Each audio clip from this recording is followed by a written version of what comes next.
আসসালামু আলাইকুম। আশা করি সবাই ভালো আছেন। এগিয়ে আসছে শিশুকন্যাদের ঋতুস্রাবের বয়স। ঋতুস্রাব নারীর জীবনে একটি ক্রিয়া, যা নির্দিষ্ট সময়ে শুরু হয়ে আবার নির্দিষ্ট সময়ে শেষ হয়ে যায়। সাধারণত প্রতি মাসে 7 দিন নারীদের ঋতুস্রাব চলে, যেখানে শরীরে জমে থাকা দূষিত রক্ত বের হয়ে যায়। আগে নারীদের ঋতুস্রাব শুরু হতো 14 থেকে 15 বছর বয়সে, কিন্তু এখন সেই সময়কাল কমে 7 থেকে 8 বছরে এসেছে। কোনো দেশের জলবায়ু পরিবর্তনের মতো মেয়েদের শারীরিক গঠন এবং শরীরের কার্যকলাপে যে পরিবর্তন ঘটছে তার উল্লেখ রয়েছে দেশ বিদেশের বিভিন্ন গবেষণায়। 1840 সালে উন্নত দেশগুলোতে মেয়েদের ঋতুচক্র শুরু হওয়ার বয়স ছিল গড়ে 17 বছর, কিন্তু 2000 সালে এসে পরিসংখ্যানটি বদলে 5 বছর এগিয়ে 13 থেকে 14 বছরে এসেছিল ঋতুস্রাব শুরুর গড় বয়স। তার জন্য অবশ্যই জিন এবং পরিবেশের ভূমিকা রয়েছে। খাদ্যাভ্যাসের পরিবর্তনও এক্ষেত্রে বিশেষভাবে উল্লেখযোগ্য। প্রক্রিয়াজাত খাবারের প্রতি ঝোঁক বাড়তি ওজনের সমস্যা সৃষ্টি করছে। অতিরিক্ত ফ্যাটজাত খাবার মেয়েদের শরীরের ইস্ট্রোজেন হরমোনের ক্ষরণ বাড়িয়ে তুলছে। নির্দিষ্ট বয়সের আগে ঋতুচক্র শুরু হওয়ার সঙ্গে কিন্তু শারীরিক এবং মানসিক নানা রকম সমস্যা যোগ হয়েছে। মস্তিষ্কের কোথাও টিউমার হলেও হরমোনের মাত্রায় পরিবর্তন আসতে পারে। আবার এমন অনেক ঔষধ রয়েছে যা প্রয়োগ করলেও হরমোনের হেরফের ঘটে, ফলে মেয়েদের শারীরিক বাড় বৃদ্ধি হয় দ্রুত গতিতে।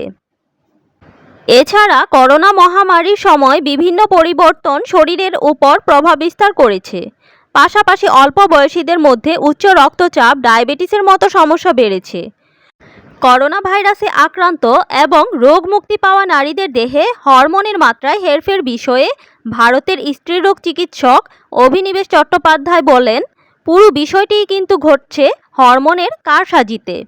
তা শুধু কোভিড কেন, আমরা যে প্লাস্টিকের বোতলে পানি খাই সেখান থেকেও এক ধরনের রাসায়নিক বেরোয়। গবেষণায় দেখা গিয়েছে ওই রাসায়নিকটি মেয়েদের শরীরে ইস্ট্রোজেনের মতো কাজ করে। যে কোনো কারণে মেয়েদের শরীরে স্বাভাবিকের চেয়ে ইস্ট্রোজেনের মাত্রা বেড়ে গেলেই পিউবার্টি বা বয়ঃসন্ধি এগিয়ে আসতে পারে। তাই কোভিড পরবর্তী সময়ে মেনার্কি এগিয়ে আসার ঘটনা এখন খুবই স্বাভাবিক হয়ে গিয়েছে। শিশুকন্যাদের ঋতুস্রাবের সময় এগিয়ে আসার পাশাপাশি নানা শারীরিক সমস্যা দেখা দিতে পারে। চিকিৎসকেরা বলেছেন, যাদের সময়ের আগে ঋতুচক্র শুরু হয় তাদের মধ্যে স্তন ক্যান্সারে আক্রান্ত হওয়ার প্রবণতা 23% বেশি। এছাড়া হার্টের শিরা ধমনী সংক্রান্ত রোগ, স্ট্রোক, উচ্চ রক্তচাপ এবং ডায়াবেটিসে আক্রান্ত হওয়ার আশঙ্কাও বৃদ্ধি পায়। মেনস্ট্রুয়াল সাইকেল শুরু হলে অনেক শিশুই অবসাদগ্রস্ত হয়ে পড়ে। অনেকের মধ্যে আত্মহননের প্রবণতাও বেড়ে যায়। তাই যে সময়ই বয়ঃসন্ধি আসুক না কেন দেখে নেওয়া জরুরি তার সঙ্গে শারীরিক কোনো জটিলতা রয়েছে কিনা, পাশাপাশি মানসিক স্বাস্থ্যের খেয়াল রাখাও জরুরি। আপনার সন্তান 8 বছর বয়সে পা দিলেই এই সম্পর্কে একটু একটু করে সচেতনতা তৈরি করতে শুরু করবেন। আজকের ভিডিওটি এই পর্যন্তই। ভিডিওটি ভালো লাগলে লাইক, কমেন্টস অ্যান্ড শেয়ার করে পাশে থাকবেন। ভালো থাকবেন সবাই। আসসালামু আলাইকুম।